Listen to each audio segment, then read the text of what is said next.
आपको जानकर हैरानी होगी कि एक शख्स ने 26 साल तक पत्नी से करवाया घर का काम।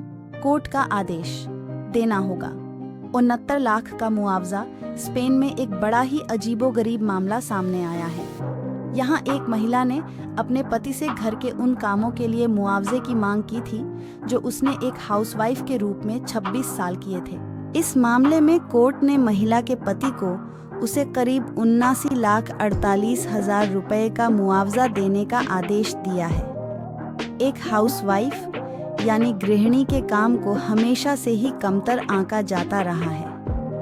ऐसा सिर्फ भारत में ही नहीं होता, बल्कि दुनिया के अलग अलग देशों में भी ये देखने को मिलता है।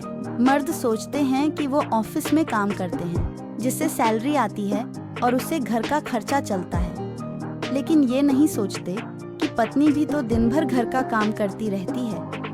असल में उन्हें लगता है कि घर का काम कोई काम नहीं होता, पर कोर्ट ऐसे मर्दों की सोच से बिल्कुल परे है। इसी से जुड़ा एक मामला आजकल काफी चर्चा में है। दरअसल स्पेन के पोंटेवेद्रा में एक प्रांतीय अदालत ने हाल ही में फैसला सुनाया है कि एक शख्स को अपनी पूर्व पत्नी को शादी के 26 साल के दौरान गृहिणी के रूप में काम करने के लिए मुआवजे के रूप में यानी करीब 79,48,000 रुपए का भुगतान करना होगा।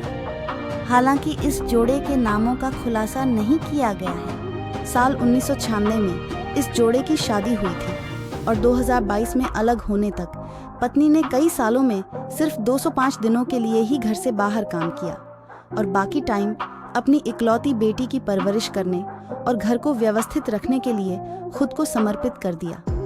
उनके अलग होने के बाद पति तो आराम से उसी घर में रहता रहा जहां वो दोनों हमेशा से रहते आए थे। अब पत्नी को खुद के सहारे के लिए जाहिर है नौकरी भी ढूंढनी और करनी थी, लेकिन उसने अपने जीवन के 26 साल एक गृहिणी के रूप में बिताए थे। ऐसे में उसने अपने इन सभी सालों के घर के काम के लिए मुआवजे की मांग की थी। शुरुआत में तो कोर्ट के फैसले के मुताबिक पति द्वारा अपनी पूर्व पत्नी को 1,20,000 मुआवजा देना तय किया गया था। पूर्व पत्नी का तर्क था कि उसने शादी के बाद 1 साल तक ही नौकरी की थी और 1989 पूरी तरह से गृहिणी बन गई थी और अपने जीवन को घर की देखभाल और अपनी बेटी की परवरिश के लिए समर्पित कर दिया था। लेकिन अब चूंकि शादी खत्म हो गई है तो उसे अपने जीवनयापन के लिए नौकरी ढूंढने के लिए मजबूर होना पड़ा है।